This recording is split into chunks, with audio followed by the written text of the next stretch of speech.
Marco Alfredo Fernández Vaca, quien se desempeña como ingeniero químico de hace 40 años, asumiendo diversos cargos en el campo del petróleo. Se ha especializado en temas como gestión de ingeniería y operaciones de petróleo y gas, gestión del medio ambiente, seguridad y calidad, control interno y gestión de riesgo. Después de graduarse en la universidad, realizó estudios de posgrado en gestión de energía y administración en ESAN, en la Escuela de Dirección PAD de la Universidad de Piura y el Instituto Tecnológico de Monterrey, México. Es consultor en petróleo, energía y sistema de gestión. Su actividad laboral la desarrolló en la refinería La Pampilla de Petroperú, ocupando diversos cargos como ingeniero de procesos, ingeniero de turno, jefe de plantas de destilación, servicios industriales y energía. En la refinería de Pucallpa y Conchán fue jefe de operaciones. En Occidental Petroleum fue superintendente de seguridad industrial e ingeniería de riesgos.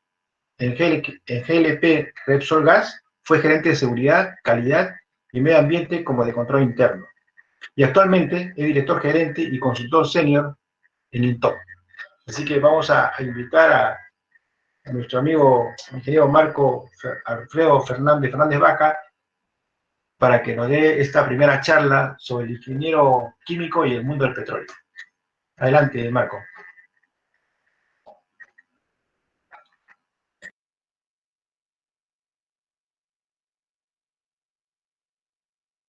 El audio, Marco.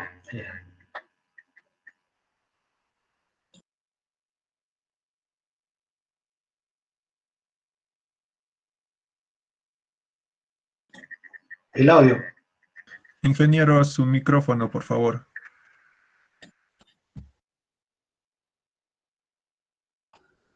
Sí, gracias, muchas gracias. Agradezco a todas las personas que han intervenido en hacer realidad este proyecto que nace realmente del corazón de los exalumnos y de los egresados, porque entendemos que podemos poner un grano de arena para que los alumnos que están egresando puedan salir con habilidades más reforzadas gracias a las experiencias y todas las vivencias que hemos tenido durante tantos años de trabajo. No se escucha. Estoy tratando de poner un ratito, por favor. Estoy tratando de poner mi presentación. Ok. Ahora sí.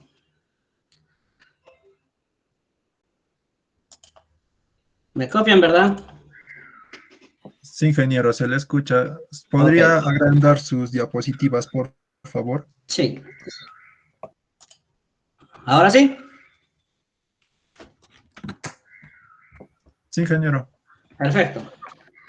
Bueno, mi nombre es Marco Alfredo Fernández Vaca. Soy de la promoción 1979-1, una promoción que tuvo un particular nombre, porque ese año nuestros profesores, el ingeniero Villafuerte, Luisa y Delgado, y otro ingeniero que trabajaba en Petroperú, Chávez Aramayo, eran los primeros alumnos egresados de la Facultad de Ingeniería Química. Y ese año que egresábamos nosotros, ellos cumplían sus bodas de plata. O sea que ellos habían egresado el año 1954. 67 años tiene ya la facultad sacando ingenieros químicos y para nosotros es un orgullo. Lamentamos el fallecimiento de nuestro profesor y querido amigo, el ingeniero Orestes Villafuerte, hace muy poquito, que era el último de nuestros cuatro padrinos que vivían. Vamos al ingeniero químico y el mundo del petróleo. Esta charla va a hablar sobre exploración, producción. Vamos a hacer un recorrido muy corto sobre el petróleo en general. Vamos a hablar de gas natural, de refinación, de GLP, y vamos a hablar de algunas habilidades y competencias y otros truquitos, tips que les quiero dar para que lo tengan en cuenta. ¿Cuál es el objetivo de la charla? Esta charla, básicamente, es un repaso general de la industria del petróleo y sus aplicaciones para el ingeniero químico, ¿no? ¿Qué queremos hacer? Queremos transmitir nuestro nuestras experiencias, estas que hemos ganado a través de nuestra vida laboral. ¿Para qué? Para brindar una orientación a los alumnos nuevos, a los futuros ingenieros, y tratar de fortalecer, pues, ¿no?, sus habilidades. Las empresas petroleras normalmente son integradas y pueden abarcar los campos de exploración, transporte, refino, tratamiento de productos, petroquímica, comercialización. Marco, un ratito. ¿Sí? No se está viendo la diapositiva, solamente se ha quedado en la primera.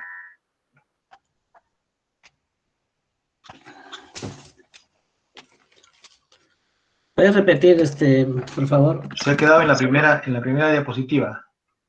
¿Qué tiene? Solamente está la primera diapositiva, digo. Ah, estoy pasando todas. No. No se ve su avance, ingeniero. No, Tiene que pasar. solamente el título se ha visto nada más hasta ahorita. Disculpe, Ahora, ingeniero, para que se pueda ver todo, tiene que, en la opción compartir, tiene que compartir pantalla completa. Sí, es para compartir. Ok, correcto.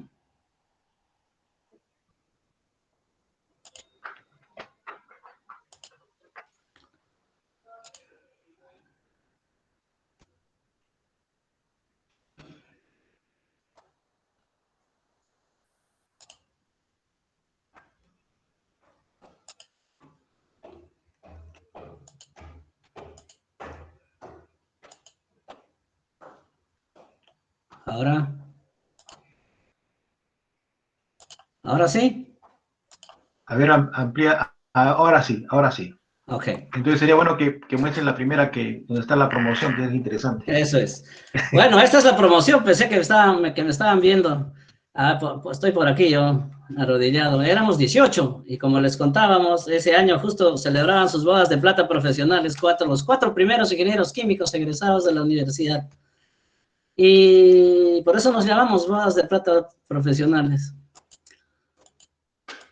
Les comentaba que las empresas petroleras normalmente son integradas en diferentes grados, ¿no? Pueden abarcar exploración, producción, transporte, refino, tratamiento de productos, todo de petróleo y gas, pueden estar en petroquímica y pueden comercializar también. Y el grado de integración depende del tamaño de cada empresa. Hay algunas empresas que solo exploran y producen, nada más. Otras que solo refinan. Otras que solo hacen petroquímica y otras que solo comercializan. Por ejemplo, los traders solo venden crudo y venden productos, ¿no? Diésel, gasolinas, etcétera. Asfalto.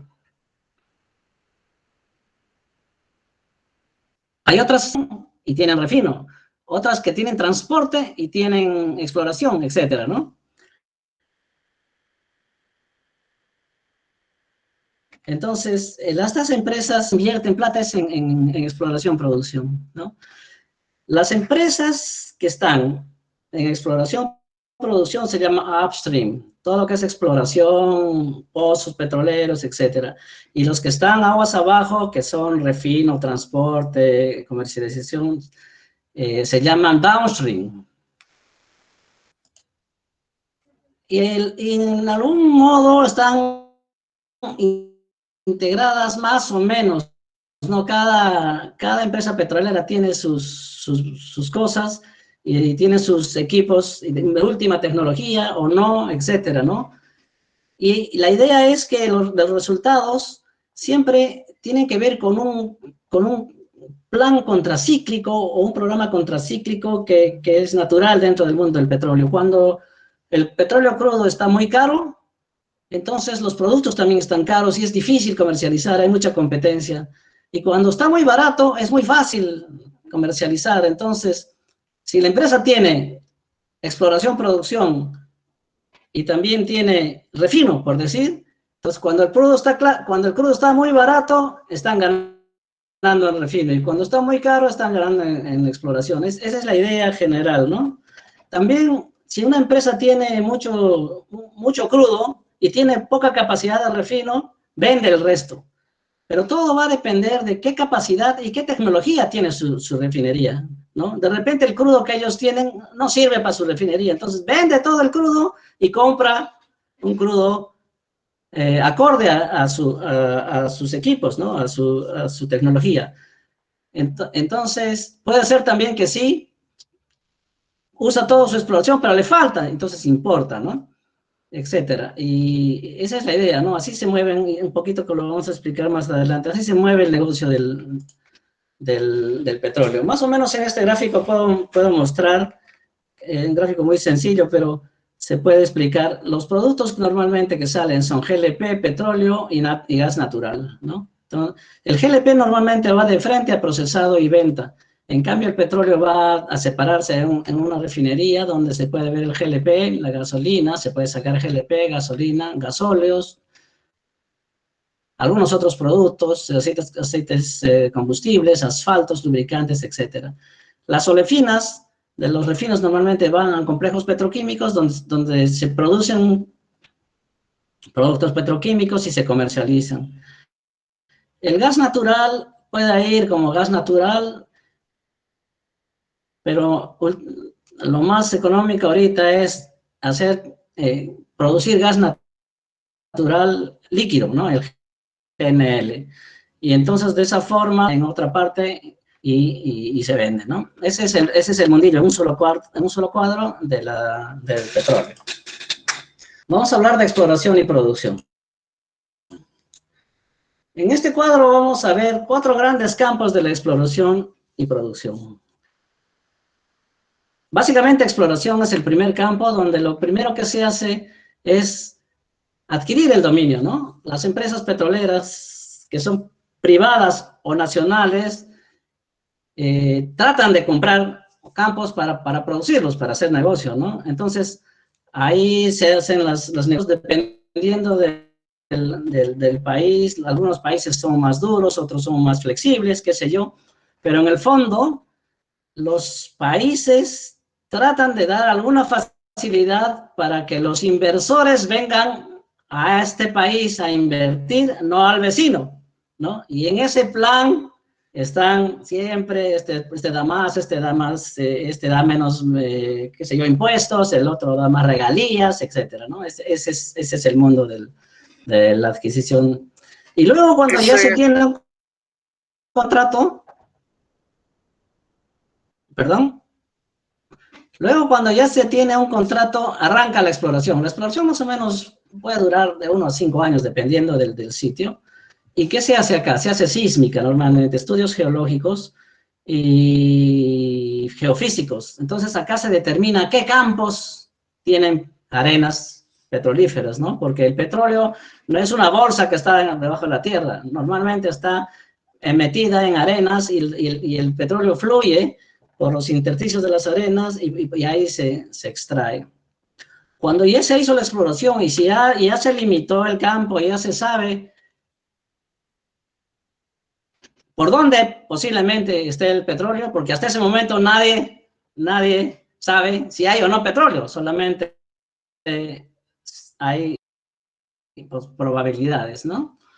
Entonces, se hacen la delineación de pozos, pero pozos exploratorios. Ahí se va pinchando aquí y allá a ver dónde hay petróleo. No son pozos de producción, son exploratorios y son muchísimo más caros. No sé, cada pozo puede costar $1.000.000. Y luego de delinear y saber más o menos dónde está y ya saber, se empieza ya con la producción, ¿no? En la etapa de desarrollo de campos, ya se empieza la construcción, ¿no? De plantas, de torres se perfora, se tienden tuberías, se define cómo se va a traer ese petróleo, se ponen oleoductos, etcétera, ¿no? Que más o menos el desarrollo de campos puede demorar unos 3 a 5 años. Y finalmente los pozos, cuando ya está todo, las plantas están listas, y los separadores trifásicos están listos, y las bombas están listas, qué sé yo, los campamentos, entonces empieza la vida útil con los pozos de producción. Los campos normalmente, la vida útil de los campos petrolíferos entre 10 y 20 años, no son eternos, ¿no? Finalmente, y a la mitad de del tiempo se empiezan a degradar por volverse más pesados, qué sé yo, de menos calidad. El ingeniero químico acá, en adquisición y dominio, muy poquito. Estos dos son campos del ingeniero petrolero, ¿no? El ingeniero petrolero es una suerte de ingeniero químico y geólogo. Ellos se dedican exclusivamente de la tierra para abajo. Y todo lo que es los campos 1 y 2 son de ellos, ¿no? He visto ingenieros químicos aquí, sí, pero digamos no es donde se podía trabajar con fuerza, ¿no? En cambio, en desarrollo, sí, ya en desarrollo, ya en construcción, en perforación, hay mucho ingeniero químico en muchas áreas, en materiales, en corrosión, en productos químicos, y en el último punto, en producción, ya los operadores básicamente son químicos o petroquímicos, ¿no? Este es un campo en donde se puede encontrar oportunidades laborales. Entonces, estos tres productos son los que se sacan normalmente, ¿no? Crudo, gas natural y gas licuado de petróleo. Todos pueden ir combinados. El crudo puede ir casi sin gas, siempre hay algo de gas, ¿no es cierto? Pero también puede ir mezclado con gas, que se llama crudo, el gas asociado va con crudo, ¿no? El gas natural también puede ir solo, se llama pobre cuando solamente es metano, no tiene nada más, pero cuando tiene otros hidrocarburos como propano, butano, es gas rico, ¿no? ¿Por qué? El gas licuado de petróleo, perdón, es una mezcla de propano y butano que se valora mucho. Y ustedes entenderán por qué se valora mucho. Está en nuestras casas todos los días. El gas, el GLP, el gas licuado de petróleo, es el que consumimos diariamente, ¿no? Muy bien. Entonces, el dominio minero se tiene que valorar de alguna forma, ¿no? Entonces, se desarrollan las reservas y se miden las reservas, ¿no? Hay reservas probadas, hay reservas probables, ¿no? Y según las reservas que tenga cada empresa, es más o menos valorada. Por ejemplo, este de aquí tiene reservas de 3.000 millones de barriles de aceite equivalente y vale tanto, ¿no? Y estos de acá, el que tiene menos reservas vale menos, ¿no? Entonces las empresas, por eso que las empresas me meten mucha plata en esto, porque el valor de la empresa depende de las reservas, ¿no? Y el gas natural ha ido creciendo muy rápido en los últimos años, pero ¿gracias a qué? Al gas natural licuado. ¿Por qué? Porque antes de que el gas natural licuado sea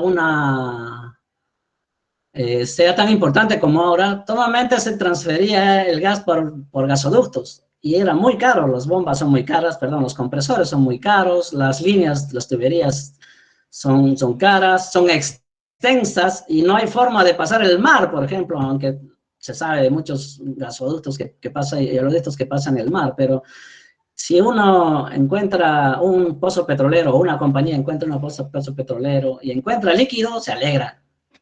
Si encuentra crudo, pero si encuentra gas no se alegra tanto porque extraerlo es más caro, venderlo es más caro, etcétera, ¿no? Pero con el gas natural licuado, sí, porque cuando se pasa de estado gaseoso a estado líquido, en este caso al metano, el volumen crece 600 veces más, o sea que yo licuado transporto 600 veces más en volumen, ¿no? Y resulta mucho más barato, entonces ya se puede competir, ¿no? Un caso típico de este es el gas de camisea, cuando Shell hace más de 20 años, más de 30 años, puede ser 40, descubrió camisea, encontró gas y no le gustó mucho porque, claro, era importante, pero no era líquido, lo que esperaban era líquido. En esa época no había el gas natural licuado, entonces tendrían que tender gasoductos desde camisea, era tremendo. Finalmente se fueron, ¿no? No llegaron a continuar con el proyecto. Esta es la composición del gas natural, normalmente es puro metano, hay hasta 90 o menos, y muy poquito de metano, propano, butano, etc. Miren que el propano y el butano son licuables, pentano y hexano son líquidos, ¿no? Y también el gas natural tiene productos como nitrógeno y gas carbónico, que para licuarlos hay que retirarlos y necesitan un proceso especial, ¿no? Muy bien. Entonces, para licuar el gas natural hay dos opciones, como cualquier hidrocarburo, como cualquier gas. O le subes la presión o le bajas la temperatura. Si le subes la presión, deberían subirse a más de 5000 PSI, y eso es imposible, no hay tecnología ahorita, ¿no? Entonces se le baja la temperatura. Se baja la temperatura y el gas natural se licúa a menos 162 grados centígrados. Claro, es un problema. Uno dice, oye, ¿cómo transportan a menos 162 grados centígrados de acá para allá? Se llegó a una tecnología, había dos tecnologías. Hay poner paredes de vacío, paredes al vacío, o baquelita, que es la que más se usa, ¿no? Y ahorita es normal, hay tanques, estos pueden ir a presión atmosférica, tanques atmosféricos, el gas natural licuado está como líquido, tranquilo, sin ningún problema, y no hay calentamiento.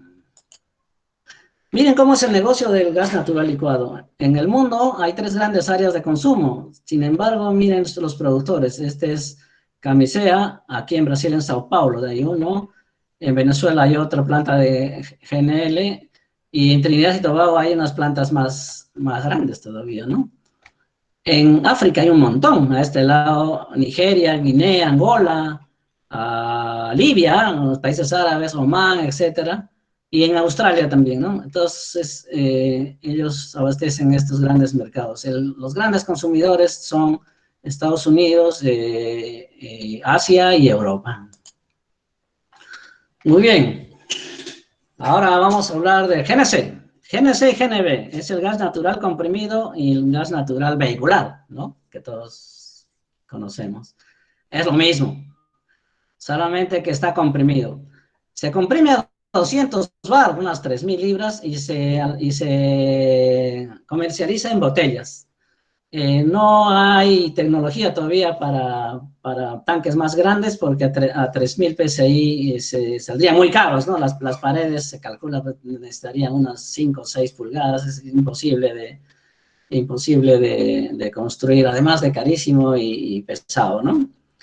El gas natural, cuando sale de los campos, se transporta entre 40 y 100 bar y pasa a procesos de reducción de presión a 25 y 15 para finalmente a 4 bar ya se reparte a las casas, ¿no? Este es un camión de gas comprimido. Dentro de acá hay botellas, puras botellas. Un poco hablar sobre la masificación del gas natural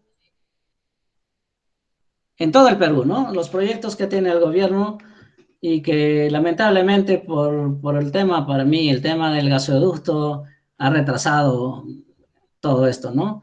El proyecto de 7 regiones es el proyecto que nos atañe y está por culminarse. Algunos problemas con otros proyectos como Naturgy, etcétera, ¿no? En algunos ya están, en el norte Coavi ya está operando, etcétera, Ica. Traía a colación esto porque miren, estas son las bases para que una empresa, el concurso de 7 regiones, pueda ganar, ¿no? Este concurso. La infraestructura que le piden implementar tiene que ver con que instale estaciones de recepción y regulación en cada ciudad donde se va a poner gas. Que pongan la red de acero de alta presión. Que pongan estaciones de regulación distritales. En los distritos una regulación, hablábamos de 40, 15, 25, ¿no? Y que la red de media presión, que es a 4 bar, son 60 libras más o menos, sea de polietileno. ¿Ves? Por las presiones y por los costos. Pero miren esto, el inversionista podrá contar con suministro de gas natural mediante 3 tecnologías, ¿ya? Una de ellas es comprimido, o sea, ir a un sitio donde está el gas, lo comprimo y lo reparto, ¿no es cierto? Otra es licuado. En esos sitios más alejados tengo que llevarlo licuado, porque si llevo comprimido, más estoy cargando cilindros que gas. En cambio, licuado, estoy cargando 600 veces más, ¿no es cierto? Pero se resulta más barato, ¿no? porque estoy cargando a temperatura ambiente en tanques simples, ¿no? O directamente por ductos. Entonces, lo que se entiende acá es que el contratista dirá, oye, a ver, esta ciudad ¿está cerca un ducto? Sí, entonces le pongo tubería de frente. ¿Está a más de 200 kilómetros? Ya tubería me sale muy caro. Entonces le llevo gas comprimido. ¿Está a 1000 kilómetros? No, pues ninguno de los dos ya es rentable. Entonces le llevo gas natural líquido. Entonces esto más o menos explica las tres formas de uso o de distribución del gas natural. Estas son las conexiones de las ciudades que se van a poner con el proyecto. En Cusco es Cusco, Quillabamba y Calca, y los otros siete provincias. En 8 años se van a poner 113.535. Pues este es el mínimo, ¿no? Este es lo mínimo que se pide. Si gana una buena empresa, podría hacerlo mucho más rápido, etcétera, ¿no? Muy bien, un poquito hablar de la tecnología del gas natural. El gas natural tiene alternativas. Ahora, todo el mundo está pensando, la innovación es genial y es lo último, ¿no? ¿Qué están pensando? Esta tecnología ya unos 3, 4, 5 años de repente ya podría ponerse en operación comercial, ¿no? Es una reacción electroquímica donde combustible y oxidante y genera directamente electricidad en celdas. Es para el gas natural. La otra es el gas to liquid, el GTL. El GTL es eso, ¿no? Oye, más fácil es mover líquido, entonces, ¿por qué no pierdo gas a líquido? Entonces ya hay esta tecnología. Esta tecnología hace gas de síntesis, una conversión Fischer-Tropsch, y luego mejora estos productos. Se puede sacar nafta, querosene, diésel y lubricantes. Y hidratos de carbono. Esta es otra tecnología con la cual, como en forma de hidratos, de cristales de agua, voy a transportar el gas. También está en unos 10, 15 años cerca, y lo más probable es que salga, ¿no? Es que ya no voy a transportarlo como gas, porque es muy caro. Lo transporto como líquido o lo transporto como sólido. Muy bien.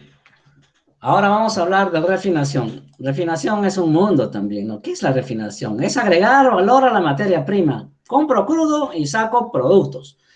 Y los productos que saco los vendo. Y lo que vendo tiene que ser más de lo que gasté en el crudo y lo que me costó procesarlo, ¿no? Ese es al final, ¿no? Eso es. Y además es el máximo rendimiento de barril. ¿Qué rendimiento? Ahora lo vamos a ver. ¿Qué cosa es rendimiento entonces, no? Porque claro, si vengo al crudo y voy a sacar un montón de productos, ¿qué cosa es rendimiento?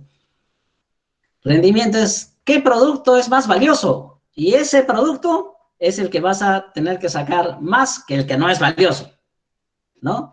Además, las refinerías tienen que ser suficientemente flexibles. ¿Para qué? Para que no esté en manos de la demanda de crudo, ¿no? Si vendo crudo y sé que tú estás obligado a comprarme a mí, te voy a cobrar más, ¿no es cierto? Entonces las refinerías son flexibles. Puedo operar crudo pesado, pero puedo también operar crudo liviano o una mezcla de los dos, etcétera, ¿no? Si tengo una refinería flexible, entonces no voy a estar en manos del que me vende el crudo, ¿no? Y además, las refinerías tienen que estar adecuadas a la legislación sobre medio ambiente, ¿no? Como el azufre, por ejemplo.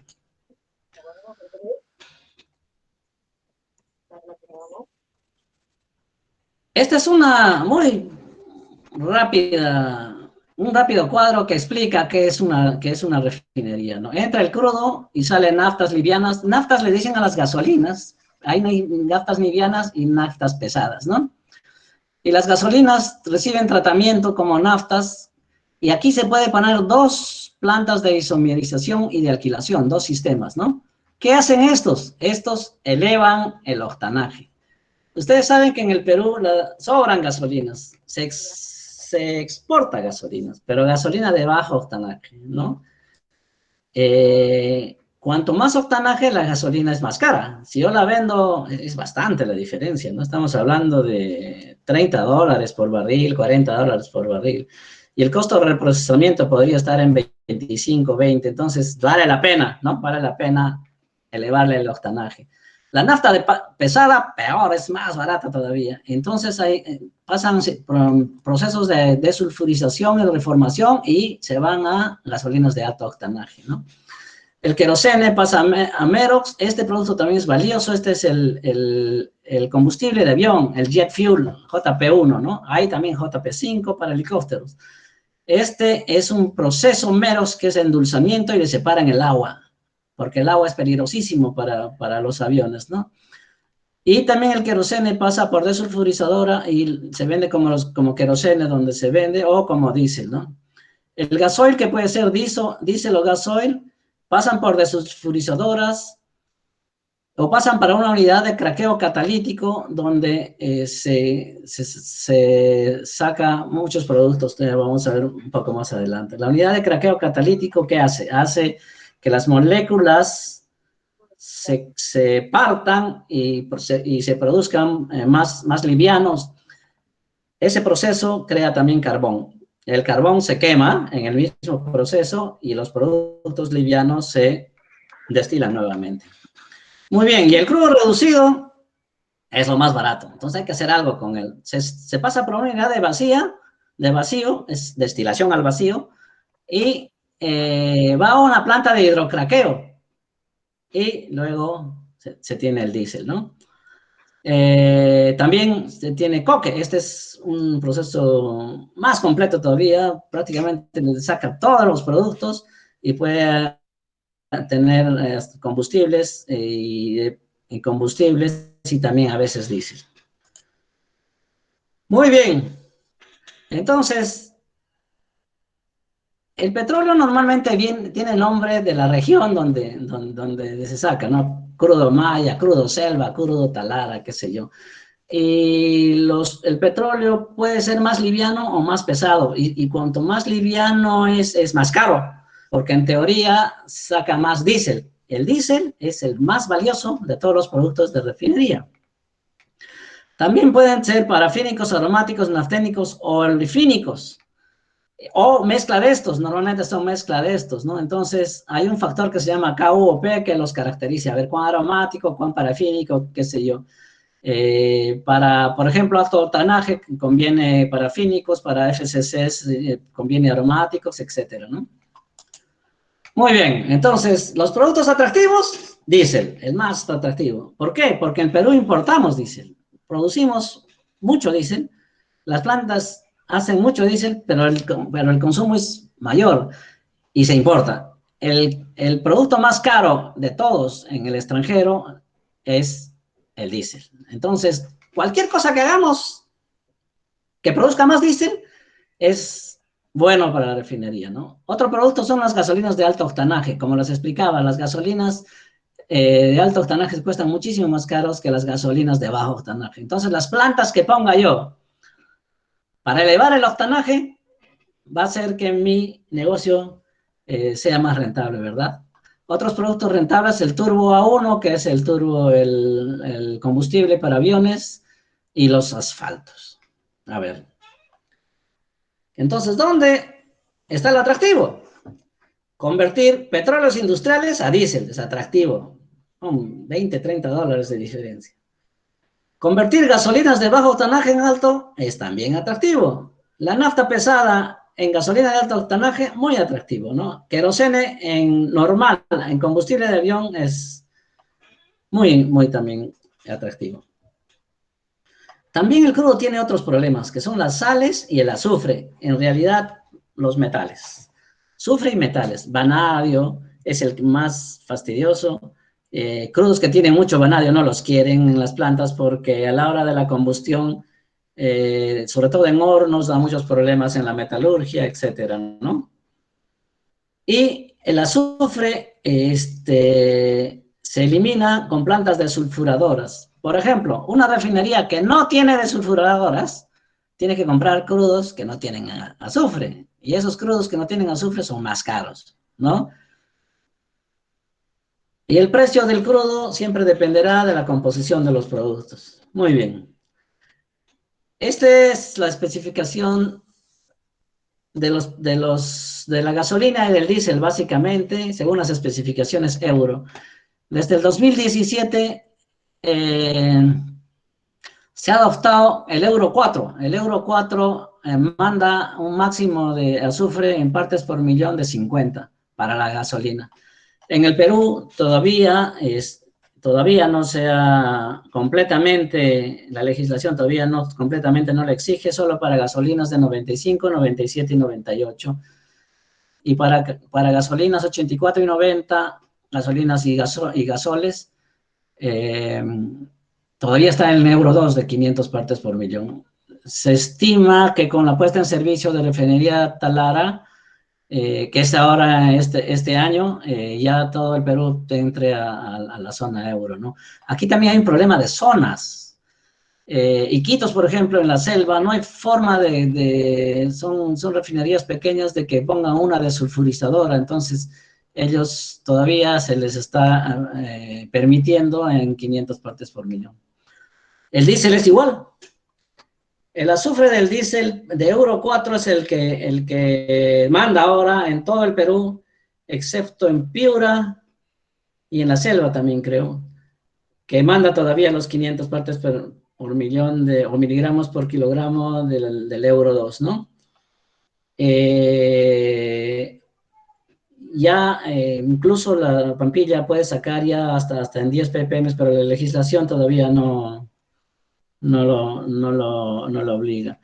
En el caso de las gasolinas, ya hay una norma para que el próximo año ya no haya gasolina 84, 90, 95, 97, 98, que es un dolor de cabeza y que no es gasolina solo, sino que gasol 97, gasol 98. Entonces ya hay una norma para que las gasolinas sean regular y premium. Lo único que falta es que se regule, ¿no?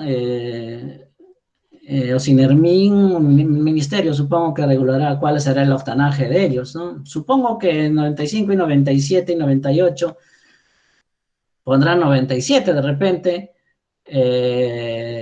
sea el premium, y las gasolinas 90 y para abajo sea el regular. Muy bien, ahora vamos a hablar de tipo de refinería. Refinerías de topping son aquellas refinerías que solamente tienen destilación primaria y destilación al vacío. Producen gasolinas, naftas, queroseno, etcétera, ¿no? Pero nada más que eso tienen. En el Perú hay varias, ¿no? La refinería Conchán tiene primaria y vacío, refinería Iquitos y refinería Pucallpa también, ¿no?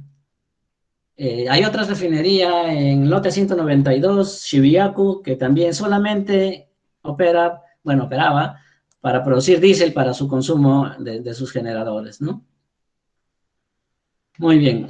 También tienen tratamientos del GLP, tratamiento de querosenes, etcétera, para poder vender, ¿no? Las refinerías de hidrotratamiento son más complejas, ¿no es cierto? Es superior a las refinerías de topping y porque tienen reformado, hidrotratamientos e hidrodesulfuradoras. Estas son regulares, ¿no? Reformado es una planta que coge las naftas pesadas de muy bajo octanaje, la desulfuriza y luego la convierte en un reactor de platino a gasolina de alto octanaje. La gasolina 98 de Repsol, por ejemplo, sale de sus plantas de reformado. Bueno, ¿qué cosa producen? Igual, las gasolinas, queroseno, gasóleos residuales. Muy bien. Y las más complejas son las de conversión. Las de conversión, la refinería de conversión puede tener craqueo térmico, puede tener viscoreducción, craqueo catalítico, hidrocraqueo y coking, ¿no? ¿Qué cosa hacen todos estos? Básicamente, convertir los residuales, gasóleos y residuales, en productos más valiosos, como GLP, gasolina de alto octanaje y diésel. El problema de es que son muy caras, ¿no? Entonces, tiene que haber un proyecto y evaluar, oye, yo compro crudo más caro, pero si compro crudo más barato, lo que me ahorra, ¿paga una cracking? ¿Paga un hidrocraqueo? Etcétera, ¿no? Ese es la disyuntiva de las empresas petroleras. También por procesos de separación atmosféricas, destilación atmosférica, por purificación, hidrotratamientos, endulzamiento. Endulzamiento es un tratamiento con soda y un catalizador. reformado para calidad, para poner gasolinas, isomerización, gasolinas de alto octanaje, alquilación y procesos de conversión, como habíamos dicho. Muy bien, hay unos índices, el índice de Nelson y el índice de FCC para ver si la refinería tiene o no tiene alta complejidad. Ok, este es un cuadro de refinería en La Pampilla actualmente, ¿no? Estas unidades de 35 y 72 son 102.000 barriles, más 2 unidades, 60.000 barriles en 2 de unidades de vacío, son sus primarias, ¿no es cierto? De aquí sale el gas, de aquí sale el LPG, la nafta, el querosene, el diésel, el gasóleo, atmosférico se llama este, gasóleos de vacío, liviano que va al diésel y pesado que va a la cracking. Muy bien, y luego los fondos van a una bis breaking donde se saca GLP, nafta y gasóleo pesado. Todo lo que es diésel va a una hidrodesulfurizadora y luego se va como diésel, ¿no? Esto para tener las 50 partes por millón que exige la norma. Por eso acá dice adaptación a especificaciones de gasolina y diésel, ¿no? Esta parte en verde también es la segunda etapa. Esta se puso en el 2016 y el 2018. La hidrotratadoras y un splitter para un nuevo reformado. Tenía una planta de reformación de gasolinas, ahora tiene 2 y saca gasolina de alto octanaje. Y también la novedad en este proyecto es una isomerización que está de gasolina de muy alto octanaje, ¿no? También hay desulfurizadoras de nafta, etcétera. Y finalmente la planta de asfaltos, que es del fondo de las unidades de vacío. Muy bien, GLP. El GLP ya lo conocemos mucho, es propano, butano, ¿no es cierto? Puede salir del gas natural, sale también la destilación y procesos de craqueo. A temperatura ambiente es gas, pero no necesita mucha presión, solamente 2 atmósferas o para el butano y 8 para el propano, 6, 7 atmósferas ya licúa. Se puede comercializar, ¿no? En un cilindro de gas de 10 kilos hay 20 litros, de 10 kilos de gas más 10 kilos más o menos del balón, entonces por eso se puede comercializar, ese es el truco.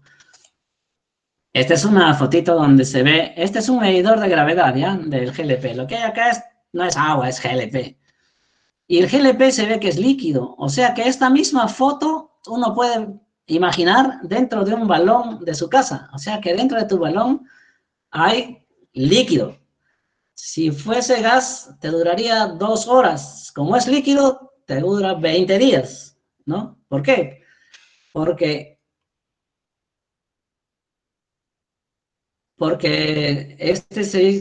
cuando es gas y cuando es líquido, el volumen tiene una diferencia de 250 veces. Entonces, por eso que es muy rentable, muy comercial, etcétera, ¿no? Aquí una vez estaba conversando, es una anécdota, y alguien preguntó, ¿qué hay dentro de un balón de gas? Y todo el mundo, gas. Ah, ya. Y yo dije, líquido. Y casi me matan. ¿Cómo va a haber líquido Pero hay líquido, pues. Si hubiese gas, te duraría 2 horas tu balón. Me costó ganas convencerlos. Pero, bueno, me gané una apuesta. Muy bien, no solamente se comercializa en botellas de 10, 15, 45 kilos, el GLP también es canalizado, ¿no? Hay edificios donde se pone un gran tanque de, puede ser 5.000 o 10.000 galones, y de ahí salen ramales para los diferentes departamentos o casas, y cada quien con su medidor, y cada vez, como si fuera la luz, alguien viene, mira tu medidor y te cobra lo que consumiste. También hay en urbanizaciones para casa por casa. La ventaja en que, bueno, no te quedas sin balón y hasta que compras no tienes energía, ¿no? En este caso siempre energía. Y también hay para el comercial, el GLP granel que va a las fábricas, etcétera, ¿no?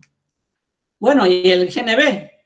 tiene una competencia en GLP, que es el GLP para vehículos, que también se usa bastante. Muy bien. Ahora vamos a ver algo diferente. ¿Qué es lo que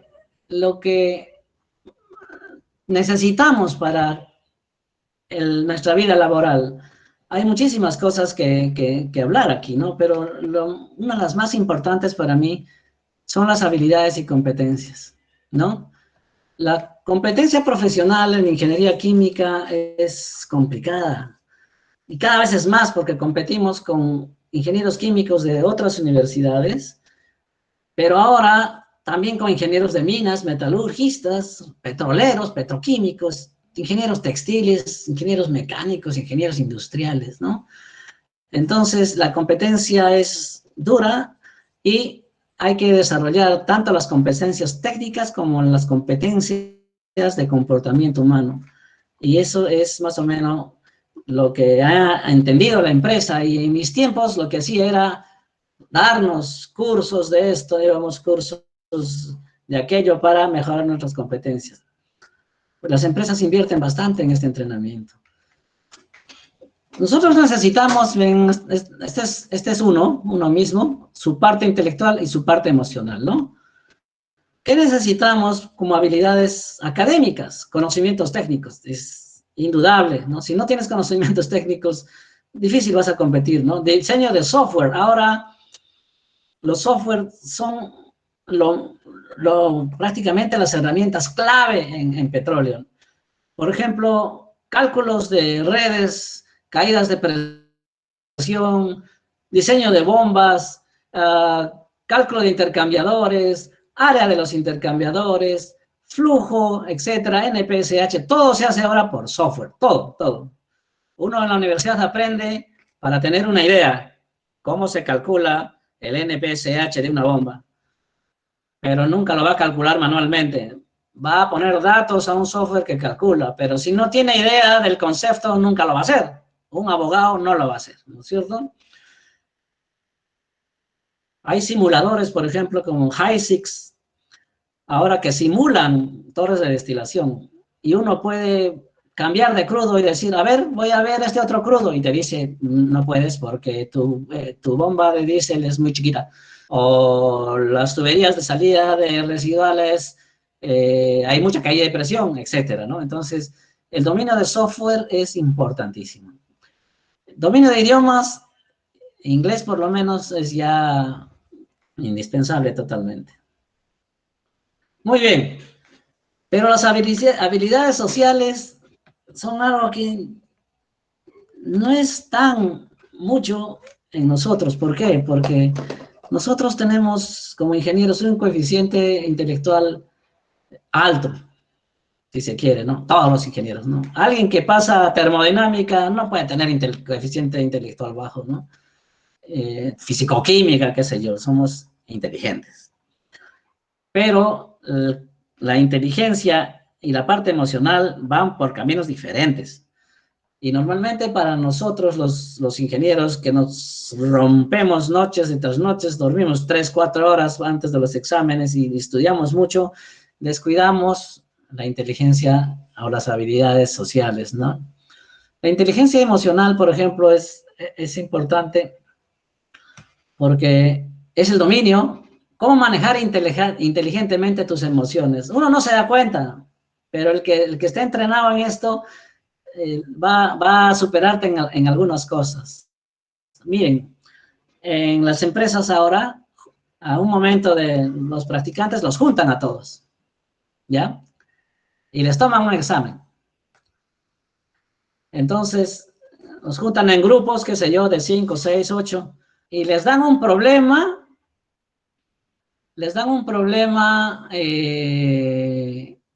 difícil, ¿ya? Un problema que no es fácil de resolver. Y les dicen, resuélvanlo entre ustedes, ¿ya?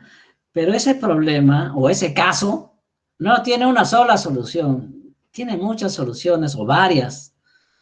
Entonces, arrancan los chicos, leen el caso y se agarran y empiezan a discutir hasta resolver, ¿no es cierto?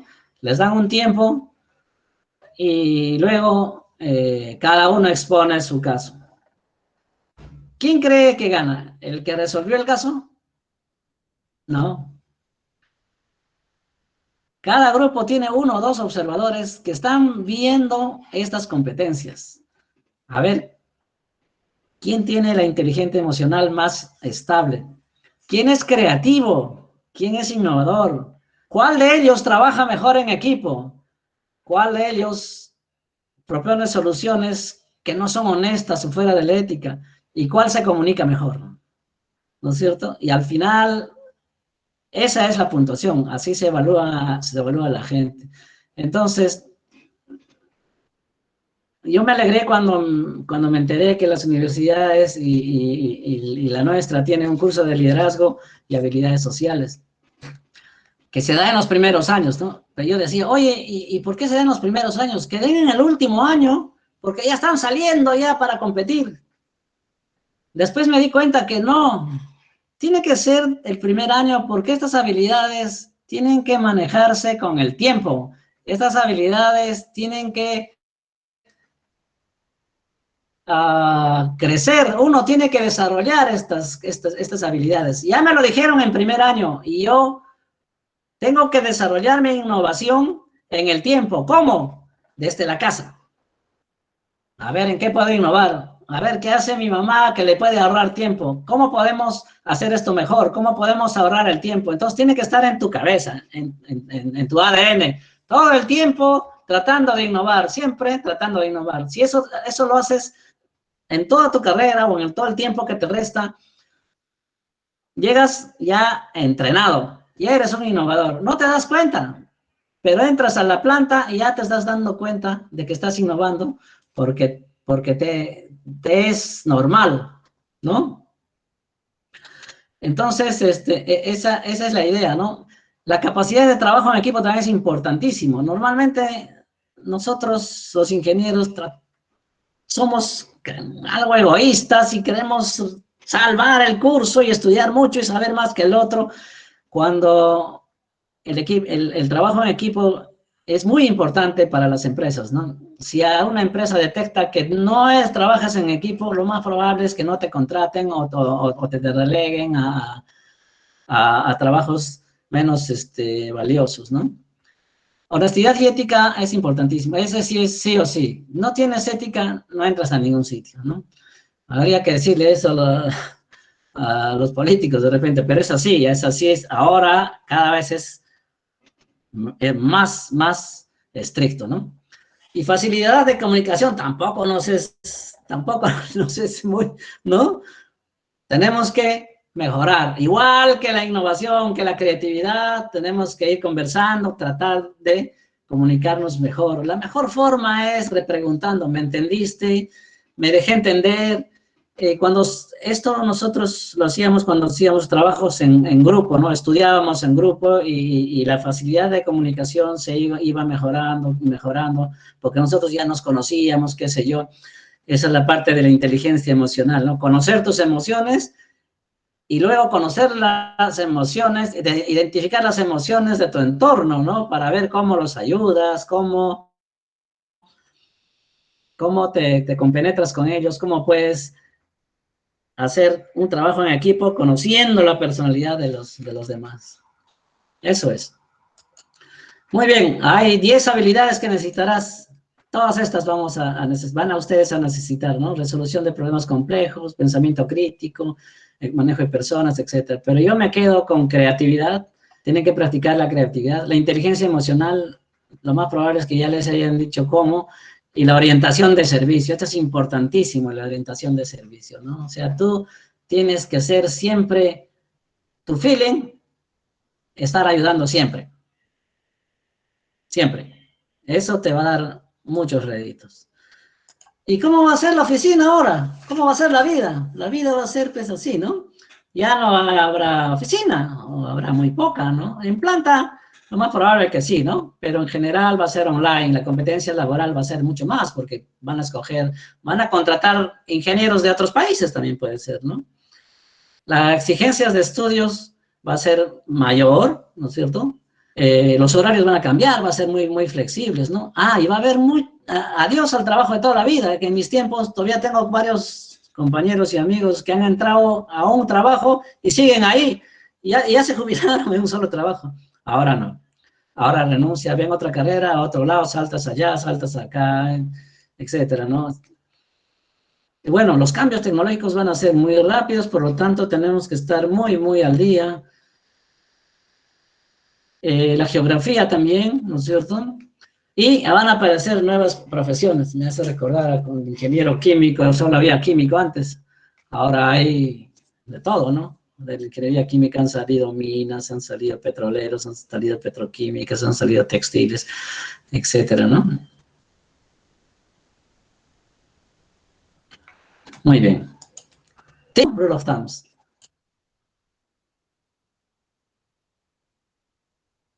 Materias relevantes para el petróleo. Básicamente fenómenos de transporte y operaciones unitarias. Todas estas son importantes. Pero las que más para mí me han ayudado son estas pintadas en azul, ¿no? Implementación y control de procesos. Es importantísimo. Sobre todo para los operadores, ¿no? El que quiere ser operativo. Tienes que manejar muy bien la instrumentación, medidores de calor, medidores de flujo, medidores de nivel, qué sé yo, temperatura, los controles de procesos, cómo se controlan, válvulas de control, el control multivariable, el control, etcétera, ¿no? Complejo, doble controladores, etcétera, ¿no? Es importantísimo este tema. Ingeniería económica me enseñó el ingeniero Orestes Villafuerte y para mí fue muy, muy, muy, muy bueno. Incluso en los primeros años me nombraron instructor de economía de la refinación, ¿no? Refinación del petróleo, gas natural también, y liderazgo y habilidades sociales, como les he explicado antes. Muy bien, entonces, al ingeniero químico y petroquímico en este caso, ¿cuáles son las áreas, no? ¿Cuáles son las oportunidades laborales? ¿En qué áreas puedes trabajar? En productos químicos y corrosión, casi no hay competencia. Un poco los petroleros de repente, creo que nadie más. Aquí mecánicos. En plantas de refino, en almacenamiento, en producción, campos petroleros, transporte y comercialización, esta área es para nosotros, ¿no? La inspección de equipos también. Inspección de equipos es muy afín a nuestra carrera, pero tenemos una fuerte competencia, ¿no? Los ingenieros mecánicos, ellos también son otros profesionales especialistas, ¿no? Ingeniería de procesos es también básicamente para ingenieros químicos y petroquímicos en todas las áreas. Y en operaciones de planta tampoco hay competencia, ahí tenemos bastantes oportunidades laborales.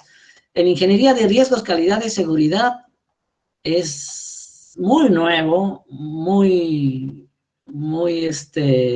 importante, y en todas las áreas, muchísimos ingenieros nuestros se han dedicado a esto, muchísimos, ¿no?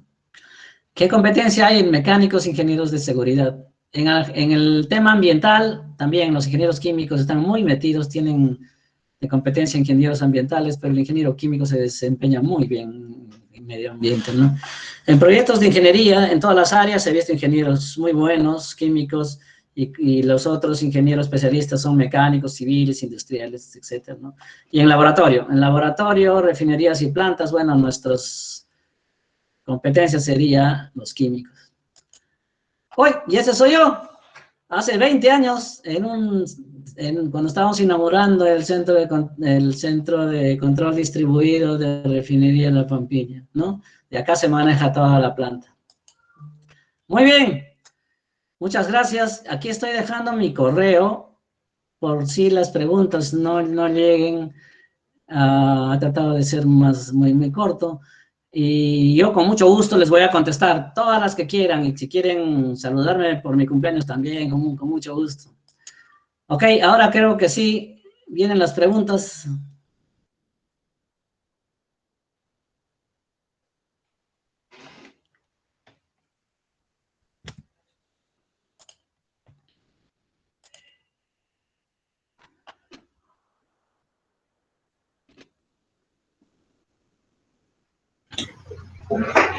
A ver, ¿con quién estoy? Con Jordan.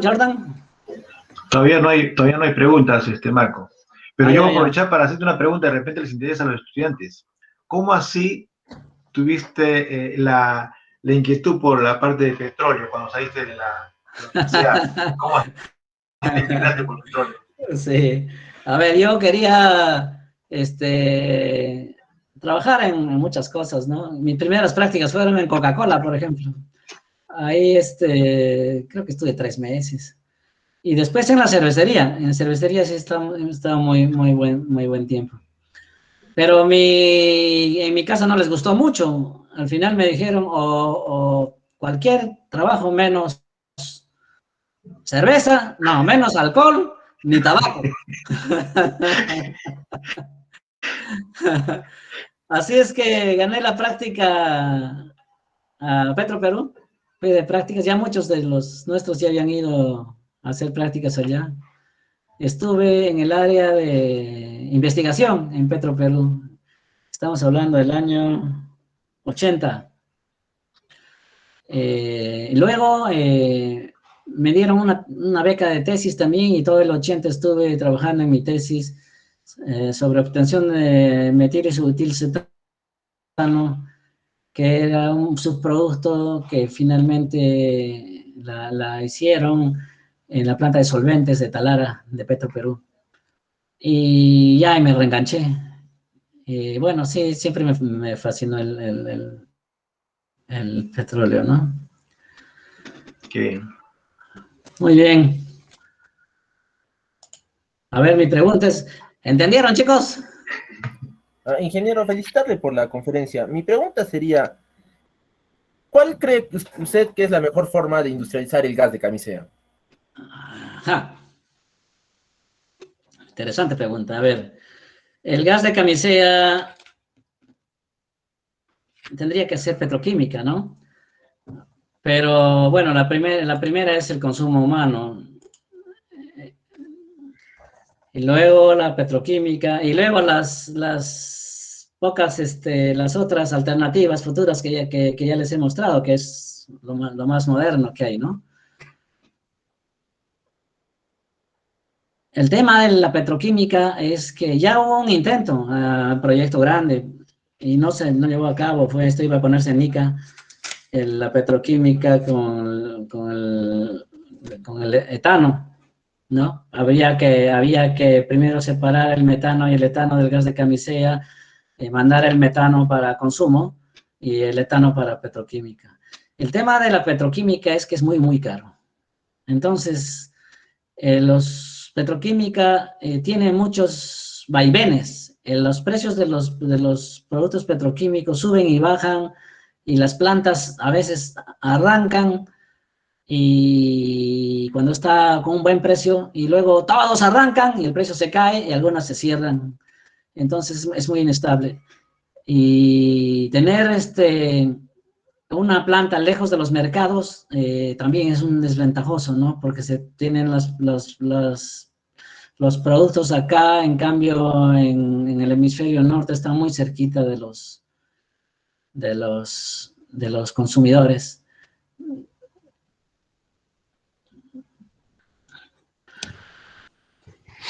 Ingeniero, es muy bonita, fue muy bonita su charla y tenemos también la siguiente pregunta. La pregunta es de Dilmer, que dice, ¿cómo es la tecnología utilizada para el procesamiento de hidrocarburos en el Perú en comparación a los vecinos países de Latinoamérica? Sí, estamos bien, ¿no? Ahorita Refinería Talara, por ejemplo, está haciendo una ampliación muy buena. Su índice de Nelson está subiendo de 3.5 a 14.7, que es 14.7 es un puntaje muy alto. Ellos están poniendo muchas hidrodesulfuradoras y una planta de coque. Hace que su costo por barril sea bastante menor. Pampilla también tiene otro tanto, ha puesto hidrodesulfuradoras, ha puesto reformadoras, y tienen proyecto un hydrocracking y un baking flasher, que son plantas muy, muy modernas, que pudiese subir también el número de Nelson, ¿no? Muy alto. Mejores plantas que Ecuador. Creo que Chile tiene mejores, un poco más de tecnología. Sus números de Nelson están por ahí, 13, 12. Venezuela tiene mucha tecnología. Argentina también. Y Brasil también. Brasil también tiene mucha tecnología. Yo creo que Sudamérica es el que más tecnología tiene en refinerías, Brasil. Mira que Brasil consume 2 millones de barriles diarios y produce 1. Ahora ya no, ya. Con sus proyectos de aguas profundas en Brasil ya producen lo que consumen. Pero cuando consumían muy poco, tenían que importar productos. Y eso los ha hecho, tiene un área tecnológica de investigación muy importante y ha hecho que superen sus tecnologías. Hay una tecnología que lo fuimos a ver, que es para quemar el residual. Mira, en los hornos de proceso, los hornos se utilizan para calentar el crudo, ¿no? Y el gasto fuerte es el combustible que le pones a los hornos. Entonces, se trata de que sea puramente gas, ¿no? Que es más barato, porque el petróleo industrial puedes venderlo. O quemar petróleo industrial, pero más pesado, porque a ese petróleo industrial le sacas el más diésel, y el diésel sí es caro, ¿no es cierto? Sí es atractivo. Y entonces la idea es, cuanto más pesado sea el combustible que quemas, más vas a ahorrar, ¿no? Entonces, en Brasil tuvimos unas experiencias ahí con el tiempo. Llegamos en refinería de La Pampilla a quemar residuales tan viscosos o más que el asfalto. Y proyectos que costaron $500,000 daban ganancias casi de lo mismo cada año, ¿no? O sea, tasas de retorno muy, muy, muy altas, ¿no? Más del 25%. ¿Alguien más? Sí, ingeniero. Antes de continuar con la siguiente pregunta, me gustaría decir a los compañeros que nos están viendo que le hemos pasado el link por el chat para que puedan registrar su asistencia y ver quiénes están siguiendo las charlas. Y la siguiente pregunta es la siguiente, de Dante, que nos sigue desde Facebook. ¿Qué es lo que le incentivó a estudiar ingeniería química? A mí, a ver, creo que desde el colegio. Yo estudié en el colegio Salesianos. Y en el colegio me gustó la química.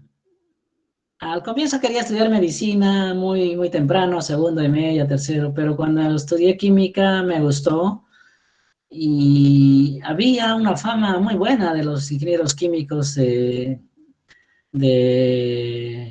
la facultad en todo el Perú, había por todas partes. Te cuento que uno de nuestros padrinos era gerente en Petroperú y me animé por la ingeniería química. La medicina al comienzo, pero las matemáticas eran lo mío y la física, entonces esa era mi carrera. Y bueno, no me arrepiento. Muchas veces en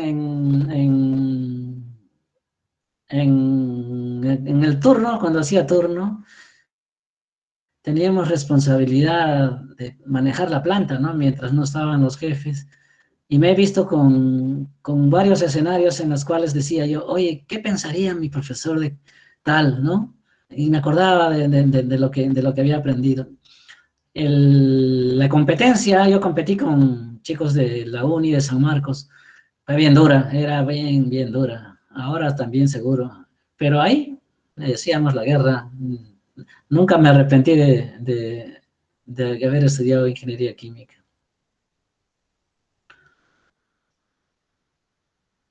Más.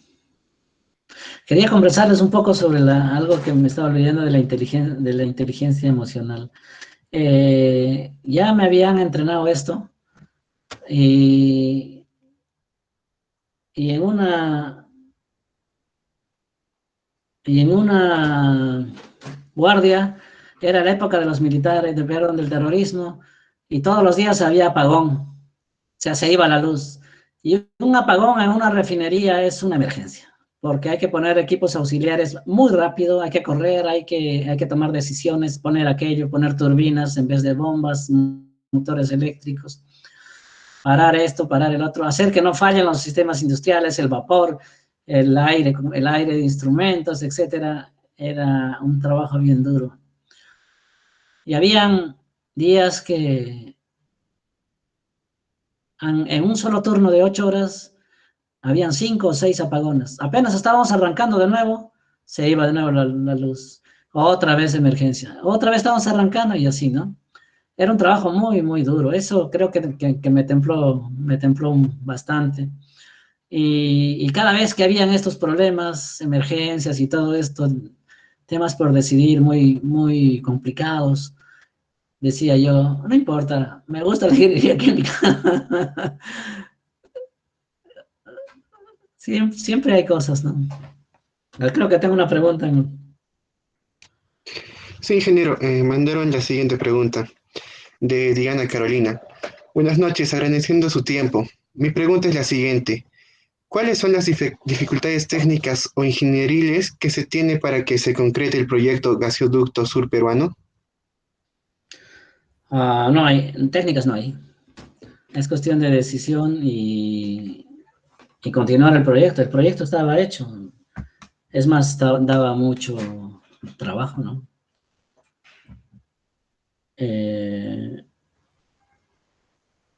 Ni de ingeniería tampoco. La ingeniería estaba completa. Se tienen las rutas, se tienen los sitios. Creo que en algunas partes cuando pasa por la selva, no se ha tomado en cuenta pantanales y eso, y hace que ciertos tramos sean mucho más caros de lo que se pensaba, ¿no?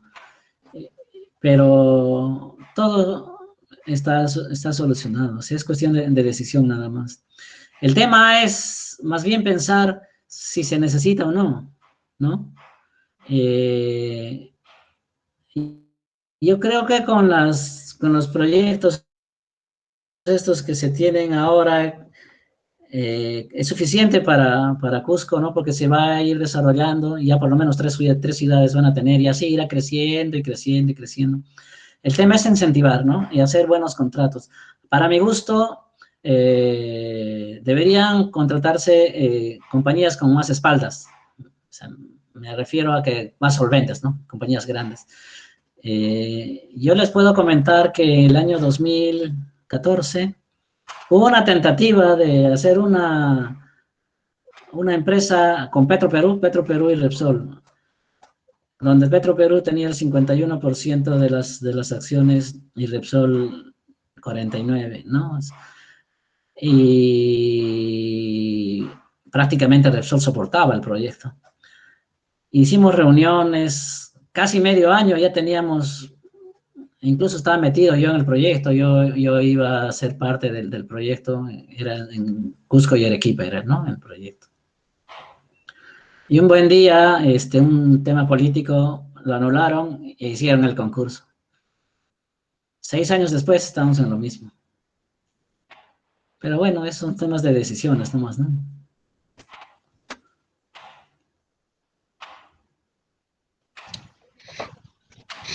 Ingeniero, la siguiente pregunta creo que cae como anillo al dedo para el tema que estamos hablando. Uh-huh. ¿Cuál cree que va a ser el enfoque de las refinerías hacia el futuro? Las refinerías lo que tienen que hacer es adaptarse ya a las nuevas especificaciones, ¿no? Del Euro 4 y 5. Ese va a ser, y cada vez más conversión, ¿no? El grado de conversión de la Pampilla va a subir de como 30 a 55 cuando ponen su hydrocracking, ¿no? Sí, la ponen. Y el de Talara también está muy alto, ¿no?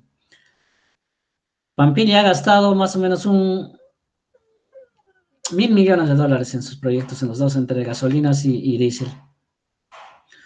Y la refinería de Talara está ya por los 5.000. Y el tema es que las inversiones son más difíciles para una empresa estatal, ¿no? y durante muchos años no ha estado actualizando, y bueno, esta era la oportunidad de actualizarla, pero les va a tener una refinería muy buena, ¿no?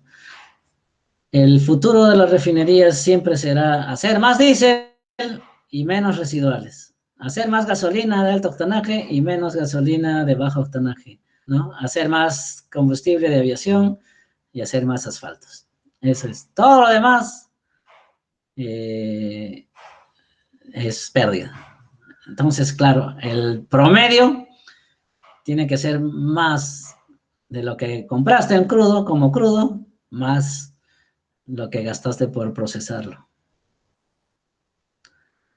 ¿Más preguntas?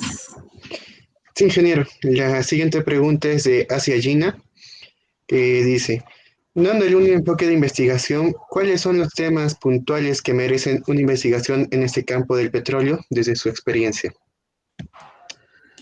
Bueno, la investigación en petróleo siempre va a estar ahí, ¿no? Hasta que se acabe el petróleo.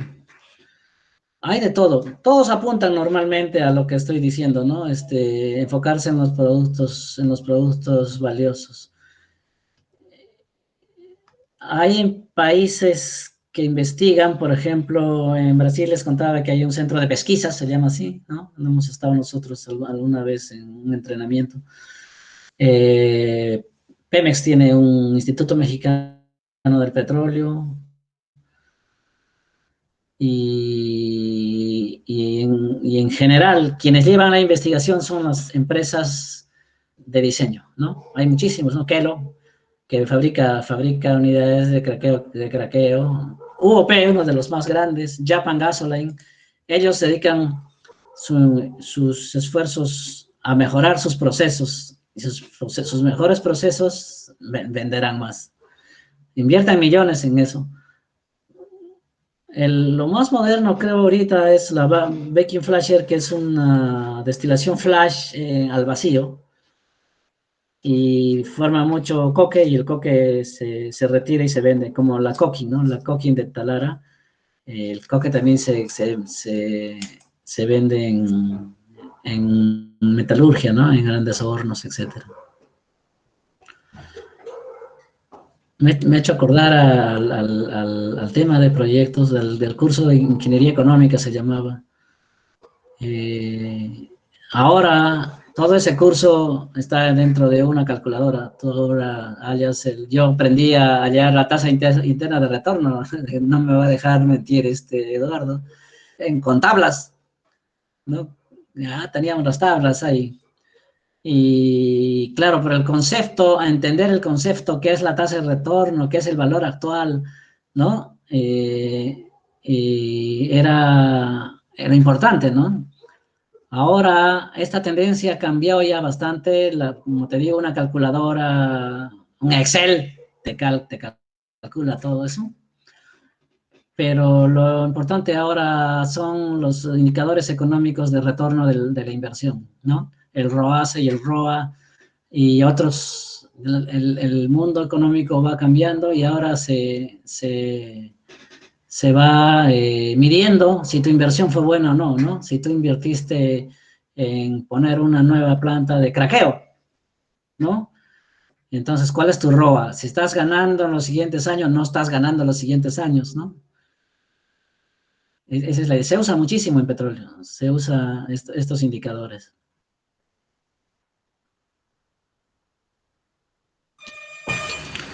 La siguiente pregunta, ingeniero, es de Daiseli. Ella dice, ingeniero, buenas noches. ¿Se puede realizar un proyecto de economía circular dentro del proceso del petróleo?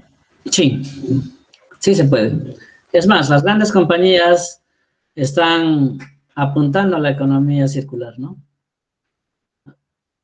La idea es, lo que más fastidia de la industria del petróleo para el medio ambiente son los gases de los hornos, el CO2 que se bota al aire, ¿no?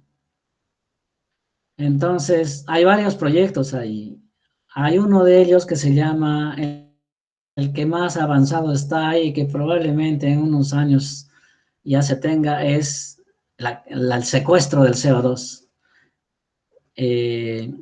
Este CO2 se junta en un solo tubo de todos los hornos de las refinerías, y se inyecta al subsuelo, en arenas especiales, y se queda ahí de por vida.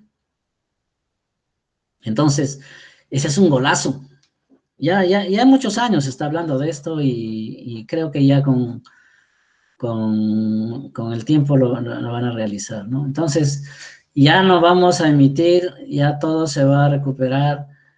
El tema de las gasolinas, por ejemplo, ya no hay monóxido, ¿no? Los carros ya no, porque el que más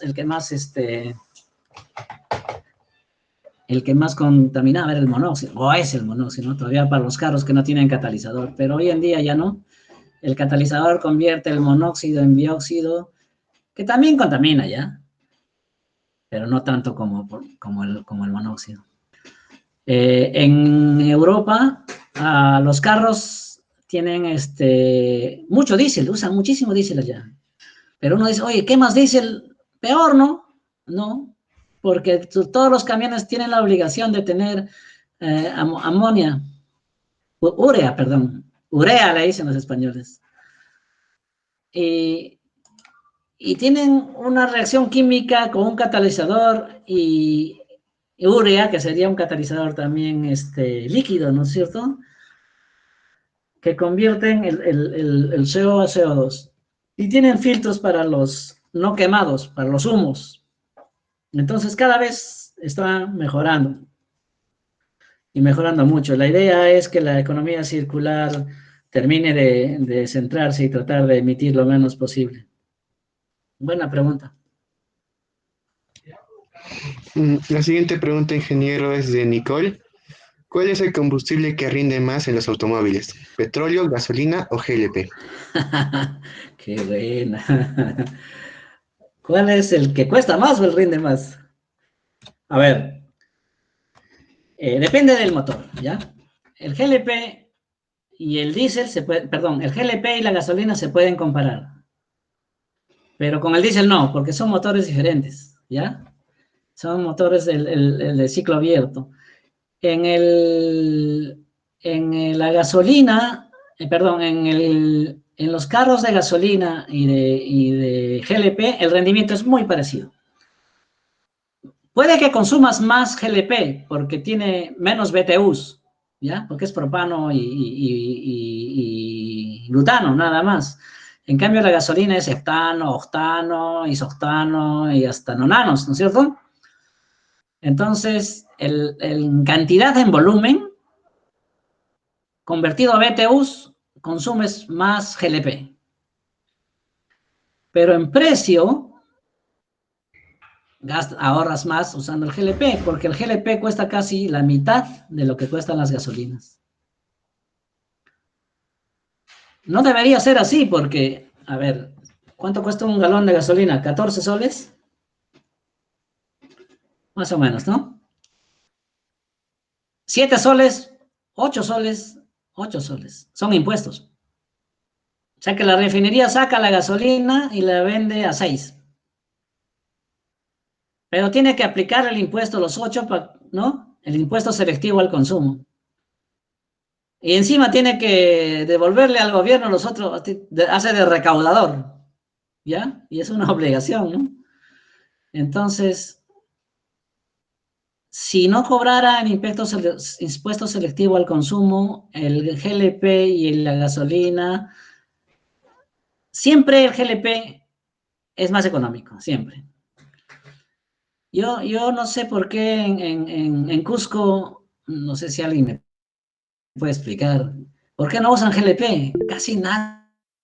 Tú subes a un taxi, no usa GLP. Si cuesta la mitad, imagínate la cantidad de plata que puedes ahorrar, ¿no? Porque lo que más gastas en el taxi es GLP, ¿no?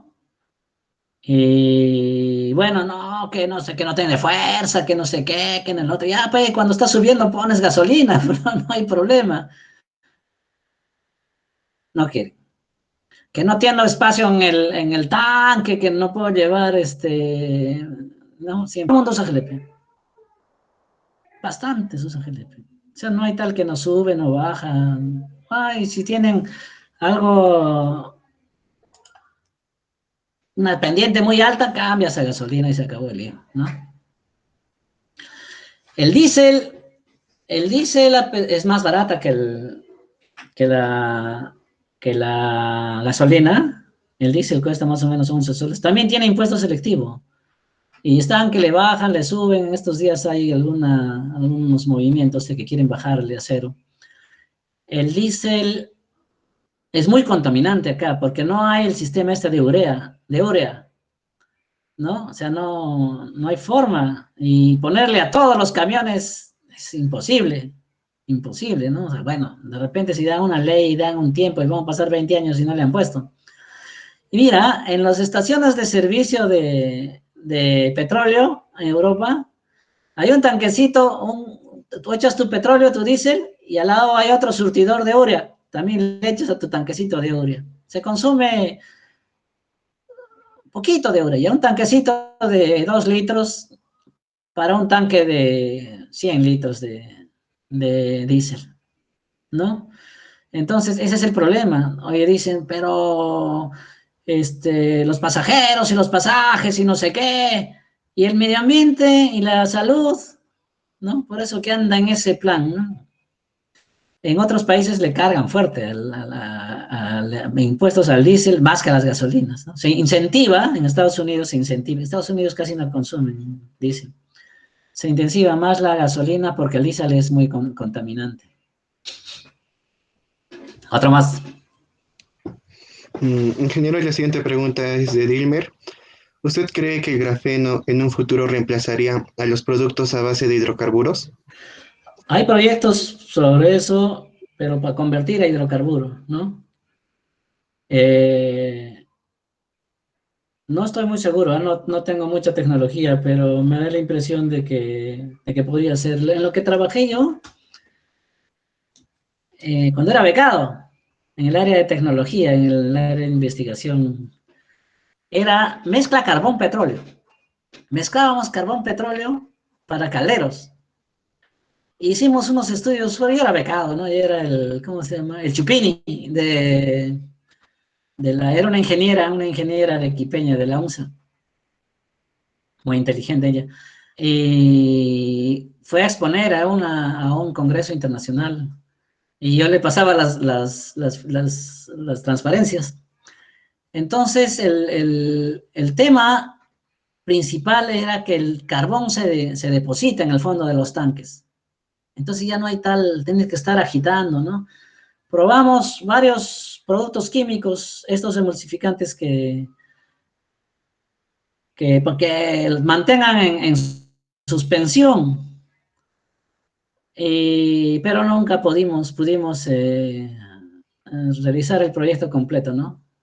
Con el grafeno, lo más probable es que se siga investigando. No tengo mucha información sobre eso, pero si me das los datos, si me dan los datos y quién quiere saber, con gusto lo averiguamos. Eso me lleva a lo siguiente. Yo cuando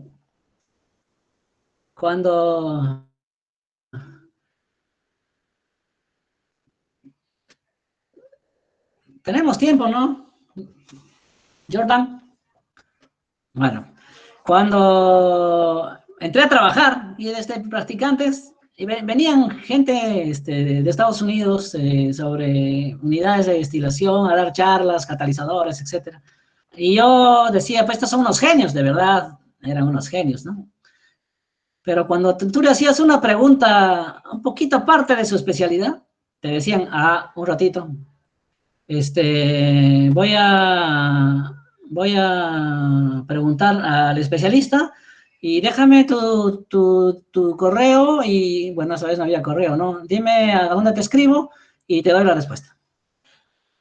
Y cada cosa tenía su especialista, no habían especialistas generales. El hombre que era experto en sellos mecánicos de bombas no era experto en motores o en impulsores, ¿no? Te decía, no, un ratito, ya, no hay problema, yo te voy a contestar, pero voy a consultar al especialista. Y efectivamente, después de las charlas y todo esto, venían y te decían, ¿sabes qué? El inspector me ha dicho tal cosa, dice que sí, dice que no, dice que mejor esto, ¿no? Entonces, ahí ya había especialización, ahora muchísimo más, ¿no? Habría muchísimo más. Más preguntas. Ingeniero, la siguiente pregunta es, ¿cuál es el tratamiento que se tiene en las emisiones de azufre de las refinerías? En las emisiones, ¿no? Bueno, el tratamiento en los combustibles, ¿sí, no? Son las desulfurizadoras. En las emisiones no hay. Lo que se tiene es una planta de aminas para el gas, para la parte del gas. La idea es no quemar combustibles con mucho azufre, ¿no? Por eso que hay limitaciones. En la industria todavía no hay tanto. En una planta de aminas te retira el azufre hasta cero. Ese gas es el que va a una planta de cogeneración. La turbina de cogeneración no admite azufre, nada, porque es una corrosión muy alta.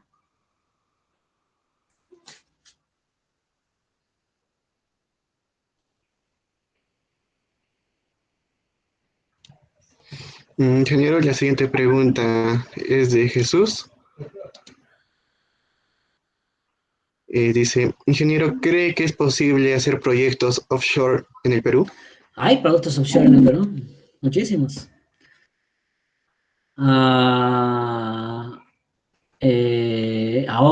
creo que los que hay ya se van a mantener como están, ¿no? Bueno, ahora son tiempos más difíciles, todavía la industria va a tener que observar cómo va el tema político y para reanudar sus inversiones.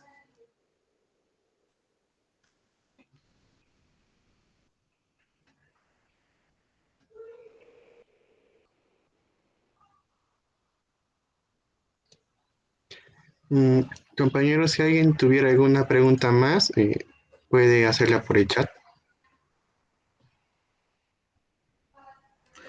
Ok, muchas gracias.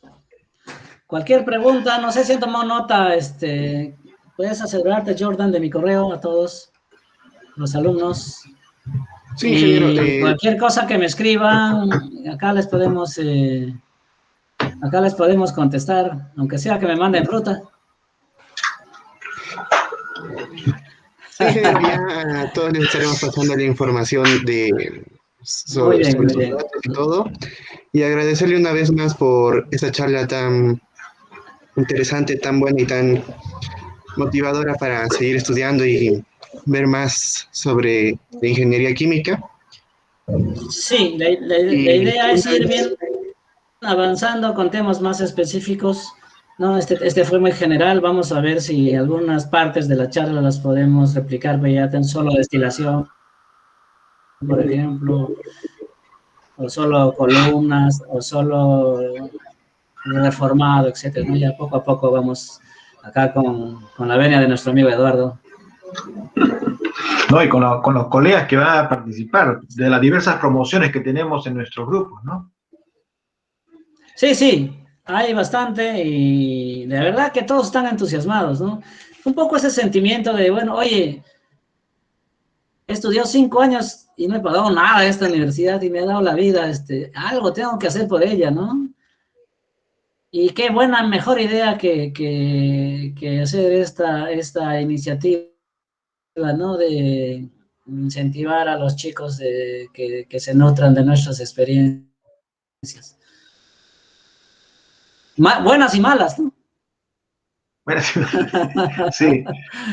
Y no se olviden de que tenemos otra conferencia este mes también, el 24. Lo vas Sí, a ingeniero, anunciar, ¿no? invitar a todos nuestros compañeros en junio para la siguiente charla.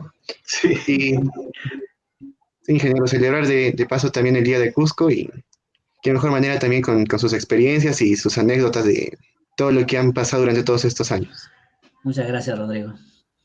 Así es. Bien. Gracias. Gracias por todo, entonces. Hasta el próximo 24. Nos vemos. Gracias a ustedes, ingenieros. Ya nos podremos ver de nuevo el 24. Cuídense.